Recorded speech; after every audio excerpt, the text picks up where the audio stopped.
बिस्मिल्लाहिर्रहमानिर्रहीम। अस्सलाम वालेकुम नाज़रीन, आप यूट्यूब चैनल देख रहे हैं। मैं इमरान खान हूँ। सबसे पहले जो वज़ीर आला की मुलाकात हुई कोर कमांडर से, उसके बारे में वज़ीर आला का मौक़िफ़ आया। उन्होंने कहा जी बिल्कुल मुलाकात हुई है और ये कोई ऑफिशियल मुलाकात नहीं थी। कोर कमांडर मिलना चाहते थे, वो ख़ुद ही मुझे मिलने के लिए वज़ीर आला सेक्रेटेरिएट में आए और आकर उन्होंने मुबारकबाद दी। और बात वही है जो इमरान खान ने की है।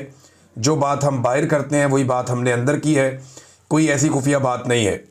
दूसरा ये पूछा गया कि ये फिर आपने बताया क्यों नहीं था, तो सुहेल अफरीदी साहब ने कहा जी कि मुझे अंदाज़ा नहीं था, यहाँ मुलाकात के लिए लोग आते रहते हैं, टेलीफोन आते रहते हैं लोगों के। और वज़ीर आला सिंध का उन्होंने कहा और गवर्नर का कहा और साथ उन्होंने कहा जी बलूचिस्तान के वज़ीर आला की भी कॉल आई और उन लोगों ने भी मुबारकबाद दी। तो मुझे अंदाज़ा नहीं था कि हर एक की प्रेस रिलीज़ जारी करनी होती है। लेकिन सुहेल अफरीदी साहब को अब तो अंदाज़ा हो गया होगा कि कोर कमांडर से मुलाकात और बाकियों की टेलीफोन कॉल्स में बड़ा फ़र्क होता है और ये एक जैसी चीज़ें नहीं है। ख़ास तौर पे उस वक्त जब आपकी लीडरशिप एस्टेब्लिशमेंट के ख़िलाफ़ एक बयानिया चला रही है और एंटी एस्टेब्लिशमेंट एक रास्ते पे चल रही है, तो ऐसी सूरत में ये मुमकिन नहीं होता कि इस किस्म की मुलाकात जो है वो पब्लिक ना की जाए, वो आपको बताना पड़ता है। लेकिन अभी क्योंकि सुहेल अफरीदी साहब नए हैं, उन्हें कुछ चीज़ों का अंदाज़ा नहीं है, उन्होंने फॉर ग्रांटेड लिया होगा इस मुलाकात को। वैसे भी उन्होंने अपने दफ्तर में बुला के मुलाकात की है, तो इससे उनकी इज्जत में और उनके जो ओहदा है उसकी इज्जत में इजाफा हुआ है। मुझे अच्छी तरह याद है, एक दिन ISI का दफ्तर है पंजाब में ना, लाहौर में, CM ऑफिस के साथ। तो ये बात है सन 2010-11 की बात है गालिबन। तो वो जो ISI का दफ्तर है उसके बिल्कुल साथ CM ऑफिस है। एक तरफ चिड़ियाघर है, एक तरफ ISI का दफ्तर है, एक तरफ CM ऑफिस है। यहाँ पे हमारे एक जर्नलिस्ट थे, उनका नाम, बल्कि अभी भी वो वहाँ पे सहाफ़त करते हैं लाहौर में, अरसलान रफ़ीक भट्टी साहब, बहुत बड़ी बड़ी उनकी माशाल्लाह मूंछें हैं। उनका झगड़ा हो गया कुछ सिक्योरिटी वालों से, और ये जो सिक्योरिटी वाले थे ये ISI वाले थे। क्योंकि ये तीनों दफ्तर साथ साथ हैं तो इनकी पार्किंग वार्किंग भी एक दूसरे से मिलती जुलती है। तो ये उस तरफ से आ रहे थे, इनका झगड़ा हो गया। अंदर हमें पता चला कि जनाब भट्टी साहब के साथ लोग लड़ रहे हैं, बाहर मार रहे हैं उन्हें। हम सारे बाहर गए, सहाफ़ी, हमने जाके उनको फेंटी लगा दी, वो जो ISI के सिक्योरिटी वाले थे वहाँ पे। कुछ देर के बाद अंदर से काफ़ी सारे बंदे निकल के आ गए, उनका तो अपना पूरा एक सिक्योरिटी का निज़ाम है। वो जनाब हम लोगों को उठा के ले गए ISI के दफ्तर में। उन्होंने हमारे ऊपर तशद्दुद शुरू कर दिया और लड़ाई बढ़ती गई। थोड़ी देर बाद एक अंदर से कोई ISI का ऑफिसर आया, उसने जनाब उनके साथ भी बातचीत की, हमारे साथ बातचीत की। मैंने बाकी जो जर्नलिस्ट हैं उन सब की तरफ देखा, मैंने कहा इससे बात करो। उससे बात की, बहरहाल कुछ सहाफ़ी वगैरह बीच में पड़े, हमें छोड़ दिया उन्होंने। बाद में हम लोग एहतजाज कर रहे थे। वज़ीर आला पंजाब उस वक्त थे शहबाज शरीफ साहब। शहबाज शरीफ साहब ने हमें बुलाया तो हमने बताया जी बाहर सिक्योरिटी वालों ने मारा है सहाफ़ियों को ना। तो इस पर शहबाज शरीफ साहब आग बगूला हो गए, बहुत गुस्से में आ गए। मैं इनको बुलाता हूँ, मैं ये करता हूँ, वो करता हूँ, बहुत गुस्से में ना, धड़ाधड़, जैसे शहबाज शरीफ साहब के मुंह से एक ब्रस्ट निकलता है ना, ऐसे निकला। लेकिन जैसे ही शहबाज शरीफ साहब को एक सहाफ़ी ने बताया कि सर वो ये ISI वाले हैं, तो मियाँ साहब ऐसे ठंडे हुए हैं कि हमें हंसी नहीं रुक रही थी हमारी, बड़ी मुश्किल से हम बाहर आके कितनी देर तक हंसते रहे। मियाँ साहब ने कहा अच्छा वो मैं करूँगा, मैं बात करूँगा, वो ऐसे करके ना गोल मोल करके। तो ये जो सियासतदान होते हैं ना, नॉर्मली ये एक सेक्टर कमांडर से, एक कर्नल से, ये बहुत डरते हैं, बहुत बहुत बुज़दिल होते हैं। लेकिन ये बड़ी बात है कि अपने दफ्तर में कोर कमांडर को कहना कि खुद आओ आकर मिलो, अगर आपने मुबारकबाद देनी है तो मेरा दफ्तर हाजिर है, बड़ी अच्छी बात है। कोर कमांडर आकर मिले और सुहेल अफरीदी ने ये कहा कि जनाब आपने जो बात हम अंदर करते हैं वही बात हम बाहर करते हैं। ये बंद कमरों के अंदर बातचीत जो हमारे साथ करने की कोशिश की जाती है, हम जो बात अंदर करते हैं वही बात बाहर करते हैं। देखिए ऑफिशियल होनी चाहिए जो चीज़ भी होती है, पर्सनल कुछ नहीं होता इस लेवल के ऊपर। और ना ये लोग कभी पर्सनली कोई चीज़ करते हैं। पाकिस्तान की मिलिट्री एस्टेब्लिशमेंट में जितने लोग हैं वो अपने मिशन के मुताबिक करते हैं। आपको क्या लगता है कि ये जो कोर कमांडर ने आकर वज़ीर आला हाउस में मुलाकात की है वो बगैर किसी अप्रूवल के आ गए थे या बगैर किसी वजह के आ गए थे? नहीं, उनके सिस्टम में पूरी हायरार्की को पता होगा कि वो मुलाकात करने के लिए जा रहे हैं।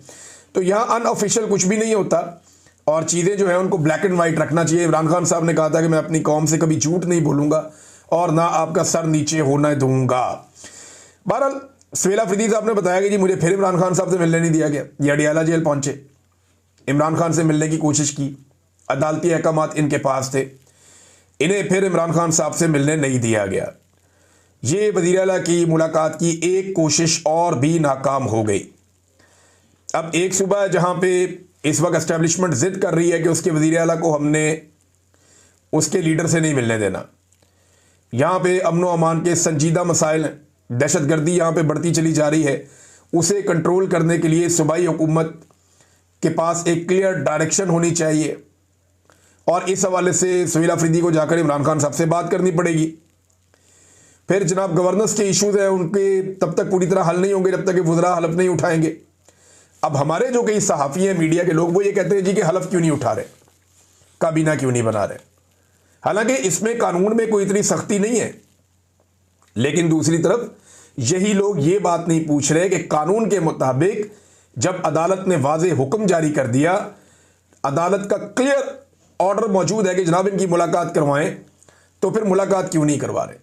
क्या एक सुपरिटेंडेंट ऑफ जेल या बाहर खड़े हुए एक SHO या जेल के अंदर बैठे हुए इमरान खान के बकौल एक कर्नल की इतनी जुर्रत हो सकती है कि वो अदालती ऑर्डर को अपने पैरों तले रोन दे? इसके ऊपर पाकिस्तान का मीडिया कोई सवाल नहीं उठाता जी। अदालती अहकामात की खुली खिलाफ वर्जी के ऊपर कोई नहीं बोलता, बाकी हर चीज़ पे बोलते हैं। तो मीडिया की 2 नंबरी जो है वो रजिस्टर्ड हुई है इस पूरे दौर में।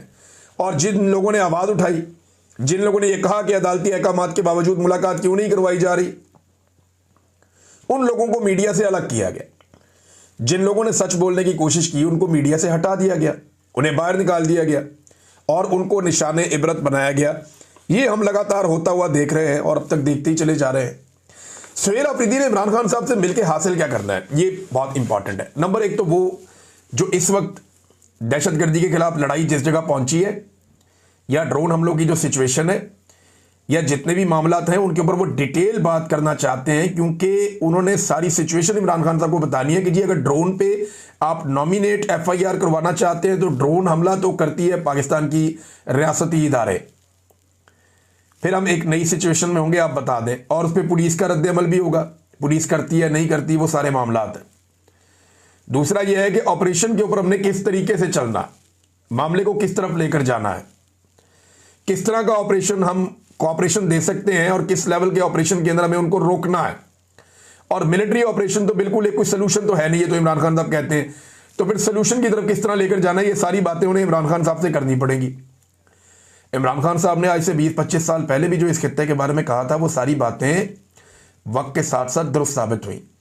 तो इसका मतलब है कि कॉमन सेंस की कसौटी पे रख के अगर आप परखें तो इमरान खान साहब का नॉलेज काम कर रहा है पिछली 2-3 दहाइयों से।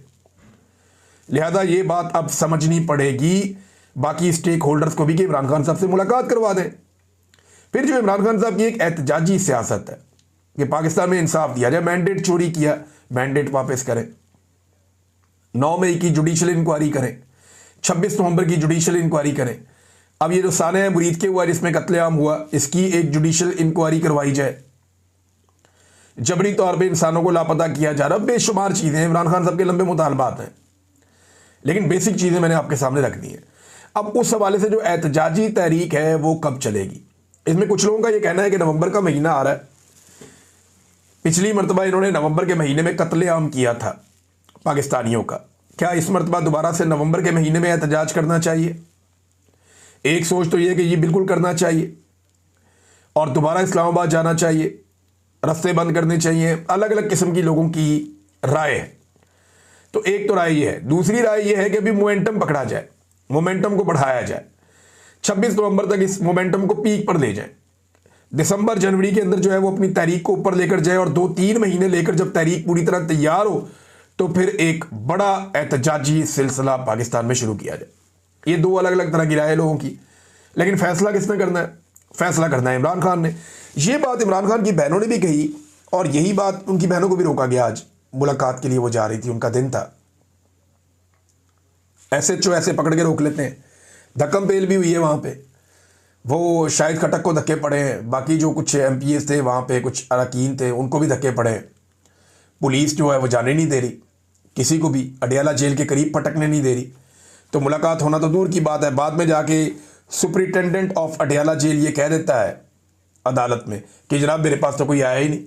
भाई वहाँ तक पहुँचेंगे तो आएंगे ना, वो उधर जाने ही नहीं देता कोई किसी को। तो नाज़रीन, यहाँ पे वज़ीर आला ने भी ये बात की और इमरान खान की बहन ने भी की कि बात तो बाहर आ ही जाएगी। यानी इमरान खान हमें क्या पैगाम देना चाहते हैं, उसका सिर्फ ये तरीका तो नहीं है कि सुहेल अफरीदी की इमरान खान से मुलाकात हो। वो जो लॉन्ग डिस्कशन है वो नहीं हो पाएगी, सुहेल अफरीदी बात नहीं कर पाएंगे, अपने लीडर से मिल नहीं पाएंगे, लेकिन इमरान खान साहब जो कहना चाहते हैं वो तो मामला बाहर आ ही जाएगा। वो किसी भी तरीके से आएगा, वो आ जाएगा। पाकिस्तान तहरीक इंसाफ इतनी गई गुजरी भी नहीं है, और वो ये क्लेम पहले भी करते रहे हैं कि इमरान खान साहब हमें जो बताना चाहते हैं वो हम तक बात पहुंच ही जाती है। नाज़रीन, एक तो ये मामला है कि वज़ीर आला बार बार कोशिश कर रहा है और उसे मिलने नहीं दिया जा रहा। दूसरा मामला, गज़ा में पाकिस्तानी फ़ौजियों की शमूलियत। गज़ा के अंदर एक्चुअली इसको ज़रा समझें थोड़ा सा मामले को, मैं आज आपके सामने इसके तमाम पहलू रख देता हूँ। नंबर एक, गज़ा के अंदर एक फ़ौज जा रही है जो स्टेबलाइजेशन लेकर आएगी। इस्तेहकाम लाने के लिए एक फ़ौज गज़ा में भिजवाई जा रही है। ये डोनाल्ड ट्रंप का और इसराइल का मिलकर एक फार्मूला है जिस पे अमल दरामद होने जा रहा है। अब इस फार्मूले में जो फ़ौज जा रही है उसमें पाकिस्तानी फ़ौज का नाम लिया जा रहा है। इसराइल ने कहा जी जो फ़ौजें हम अप्रूवल देंगे ना, जिन फ़ौजों की हम ये कहेंगे ये फ़ौजें आ जाएं तो उनको आप आने देंगे, जिनको हम कहेंगे नहीं आना उनको आप नहीं आने देंगे। यानी ईरान की फ़ौज पे इसराइल राज़ी नहीं होता कि ईरान की फ़ौज गज़ा में नहीं आनी चाहिए। इसी तरह इसराइल जो है वो यमन की फ़ौज पे भी राज़ी नहीं होगा। फिर तुर्की की फ़ौज पे उसने एतराज़ किया जी तुर्की की फ़ौज भी गज़ा में नहीं आनी चाहिए। बहुत सारे जो हैं वो मगरबी ममालिक हैं, उनकी फ़ौज को भी इसराइल पसंद नहीं करता कि वो गज़ा में आए, लेकिन पाकिस्तानी फ़ौज को इसराइल ने मंजूरी दी है। बकौल किसके? बकौल मार्को रूबियो के, उनको एतराज़ नहीं है, वो दे आर कंफर्टेबल, उन्हें प्रॉब्लम नहीं है अगर पाकिस्तानी फ़ौज आती है। लेकिन इसराइल कह रहा है जिसको हम कहेंगे वही आएगा, और पाकिस्तान के बारे में कोई एतराज़ नहीं है। जिनके बारे में एतराज़ है मैंने आपको बता दिया, तुर्की खास तौर पे उसमें एक मेन मुल्क है। तो इसराइल डिसाइड करेगा कि गज़ा में कौन कौन से मुल्कों की फ़ौजें आएंगी। एक तो ये बात होगी क्लियर। अब इसराइल ने एनओसी देना है जिस जिस मुल्क की फ़ौज ने वहाँ पर आना है।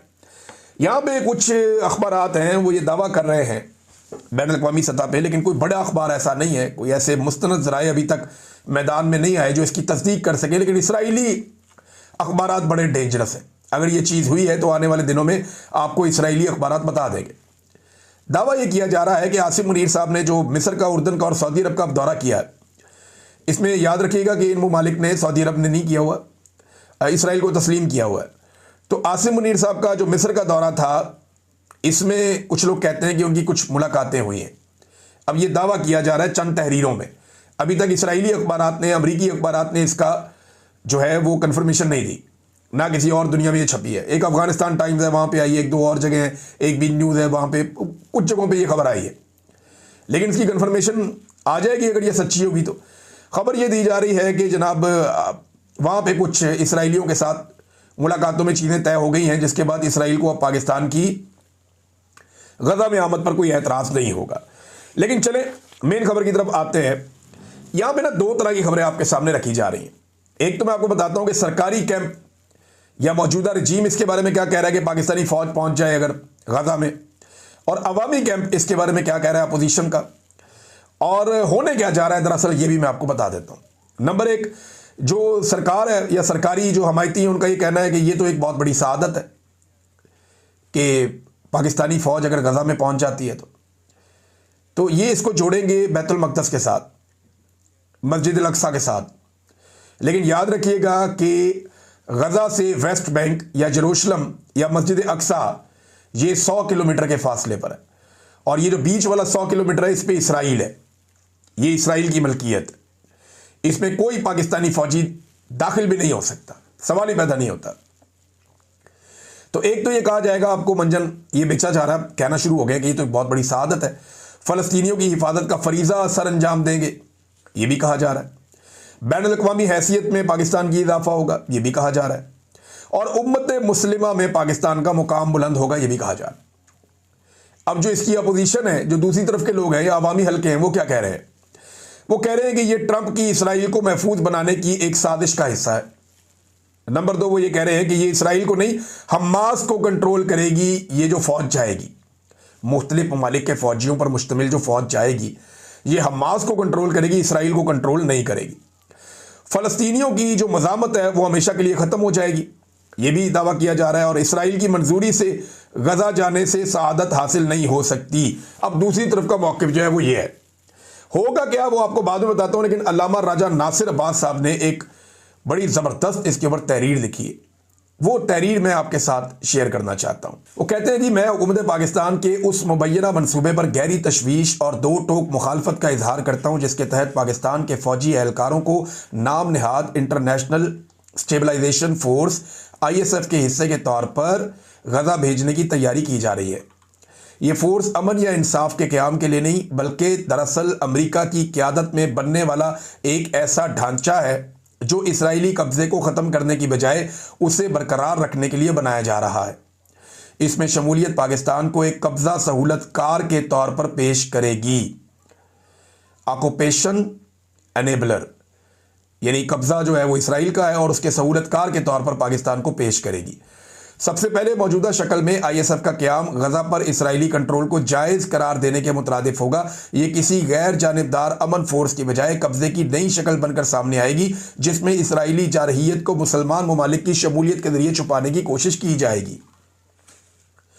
तजवीज़ की एक और बड़ी वजह यह है कि फ़लस्तीनी अवाम ने किसी गैर मुल्की फ़ोर्स की तैनाती की इजाज़त नहीं दी। बगैर मकामी मंजूरी के किसी भी फौजी फोर्स की तैनाती बैनुल-अक़वामी कानून और अक़वाम मुत्तहिदा के अमन मिशन के बुनियादी उसूलों की सरी खिलाफ वर्जी होगी। गजा के अवाम ऐसी फोर्स को अमन लाने वाली नहीं बल्कि ज़बरदस्ती मुसल्लत करदा गैर मुल्की मौजूदगी के तौर पर देखेंगे जो इब्तदा से ही गैर कानूनी और नाकाबिल कबूल होगी। क्योंकि ISF के लिए कोई अक़वाम मुत्तहिदा की सलामती कौंसिल की बाकायदा मंजूरी मौजूद नहीं है, इसलिए ये फोर्स लाजमन अमरीकी क़यादत में काम करेगी जिससे इसकी गैर जानिबदारी ख़त्म हो जाएगी और वो वाशिंगटन और तिल अबैब के मफादात के ताबे होगी। रिपोर्ट्स के मुताबिक ISF को हमास को गैर मुसल्लह करने का इख्तियार दिया जाएगा, जो न सिर्फ इश्तियाल अंगेज़ बल्कि अमली तौर पर नामुमकिन हदफ है। किसी मुज़ामती तहरीक को ज़बरदस्ती गैर मुसल्लह करने की कोशिश अमन नहीं लाएगी बल्कि नए तसादुम को जन्म देगी। अब साफ अल्फाज में कहा जाए तो ISF में पाकिस्तान की शमूलियत इसराइल के साथ मिलकर फ़लस्तीनी मुज़ामत को दबाने के मुतरादिफ होगी। ये बहुत इंपॉर्टेंट है। वो कह रहे हैं अगर हमारी फ़ौज जाती है तो ये इसराइल के साथ मिलकर फ़लस्तीनी मुज़ामत को हमेशा के लिए दबाने की एक कोशिश के मुतरादिफ होगी, जो कि पाकिस्तान के इखलाकी, तारीखी और उसूली मौक़िफ़ से गद्दारी के बराबर है। पाकिस्तान हमेशा फ़लस्तीनियों के हक़ के खुद इरादियत और आज़ादी के मौक़िफ़ पर डटा रहा है। इस पॉलिसी से इनहराफ कौम और उम्मत दोनों के लिए नुकसानदेह होगा। यह भी वाज़ेह है कि इससे अरब ममालिक में भी तकसीम पैदा होगी। एक तरफ वो ममालिक होंगे जो इस अमरीकी मंसूबे में शरीक होंगे और दूसरी तरफ वो जो अभी भी इसराइली कब्जे के खिलाफ डटे हुए हैं। नाज़रीन, बड़ी लंबी आगे ट्वीट है, लेकिन मामला यही है कि उन्हें लगता है कि फ़लस्तीनियों की मुज़ामत को दबाने के लिए ये फोर्स भेजी जा रही है जो हमास को गैर मुसल्लह करेगी और इसराइल के लिए एक ऐसी सहूलतकारी करेगी जिससे इसराइल की सरहदें महफूज हो जाएंगी और उनका कब्ज़ा मुस्तहकम हो जाएगा। ये बात की जा रही है। होगा क्या, ज़रा अब आप ये देखें, एक होगा फौरी तौर पे, एक होगा थोड़ा टाइम लगेगा। फ़लस्तीनी जो है ना, वो जब फ़ौज जाएगी तो फ़लस्तीनियों से इनका इस्तकबाल करवाया जाएगा, गले मिलेंगे, हाथ डालेंगे, इस्लामी म्यूज़िक बजेगा पीछे बैकग्राउंड में और काफ़ी जज्बाती मनाज़र दिखाए जाएंगे, स्लोमो चलाए जाएंगे, फ़लस्तीनी बच्चों, ख़वातीन और दीगर लोगों के जज्बाती जुमले दिखाए जाएंगे। बाकायदा इसके ऊपर एक प्रोडक्शन टीम्स काम करेंगी और ऐसी लाजवाल डॉक्यूमेंट्रीज़ बनेंगी जिसमें बताया जाएगा कि जनाब मुसलमानों की फ़ौज पहुंची फ़लस्तीन में तो लोगों के आंसू निकल आए, लोग बड़े जज्बाती हो गए। अब फ़लस्तीनियों ने मुसलमान फ़ौजों का इंतज़ार किया इतना लंबा अरसा, उन्हें क्या आइडिया था कि वो इस तरह आएंगी, लेकिन वो आ जाएंगी तो उसके बाद उनके जज्बाती मनाज़र तो फिल्माए जाएंगे और जज्बाती मनाज़र फिल्माने के बाद इन ममालिक में भेजे जाएंगे जिनकी फ़ौजें वहाँ पे पहुँचेंगी, ताकि वो अपने अपने मुल्क में ये चूरन बेचेंगे, जनाब हम तो फ़लस्तीनियों के हक़ में खड़े हो गए और फ़लस्तीनियों ने हमारा इस्तकबाल किया और कमाल हो गया। शुरू में तो ये सारा कुछ हो जाएगा, कुछ अर्सा ये मामला चल जाएगा, लेकिन ये ज़्यादा मुद्दत तक चलेगा नहीं, क्योंकि जो वहाँ पे बैनुल-अक़वामी मीडिया है या अल जज़ीरा वगैरह, ये आहिस्ता आहिस्ता बताएंगे कि अंदर क्या चल रहा है और फ़लस्तीनी मुज़ामत ख़त्म होती जाएगी और इसराइल का कब्ज़ा मुस्तहकम होता जाएगा। तो ये चीज़ें लंबी नहीं होगी, वक्ती तौर पे अच्छी लगेंगी। ये मनाज़िर भेजे जाएंगे कि जनाब हम ताब अबद सय्यद तग़य्युर के वली हैं, हम मुस्तफ़वी हैं। इस किस्म के आपको म्यूज़िक सुनने को मिलेंगे और बड़े जज्बाती आपको मनाज़िर देखने को मिलेंगे, लेकिन एक्चुअली ये होगा कि इसराइल को प्रोटेक्शन हो जाएगी हमेशा के लिए हमास के मुकाबले में, और फ़लस्तीनियों की जो मज़ामत है अपना मुल्क आज़ाद करवाने की, वो मज़ामत यहाँ पर रुक जाएगी और गज़ा में सिर्फ ये फोर्स जाएगी वेस्ट बैंक में, इसका कोई काम नहीं होगा। अगर तो इनको वेस्ट बैंक में भी जाने दें और पूरा का पूरा जो फलस्तीन का वो नक्शा है 1967 वाला वो हो जाए तो बड़ी अच्छी बात है, लेकिन उस पर इसराइल कभी भी राजी नहीं होगा। नाज़रीन, एक और बड़ी इंटरेस्टिंग खबर आजकल चल रही है और ये खबर है जनाब कुछ सरकारी अफसरान के हवाले से। ये वो अफसरान हैं जिन्होंने मौजूदा रजीम के कहने पर या एस्टेब्लिशमेंट के कहने के ऊपर लोगों की ऐसी तैसी फेर दी थी, मुकदमात पे मुकदमात बनाए। मुझे भी इन लोगों ने पकड़ा था और मेरे खिलाफ तो इन्होंने बाकायदा प्रेस कॉन्फ्रेंसें की हैं बैठ बैठ के, और मुंह से ये आग के शोले उगल रहे थे। लेकिन अब ये सारे करप्शन में पकड़े गए हैं और इनको उठा लिया था पाकिस्तान की एजेंसियों ने उठा के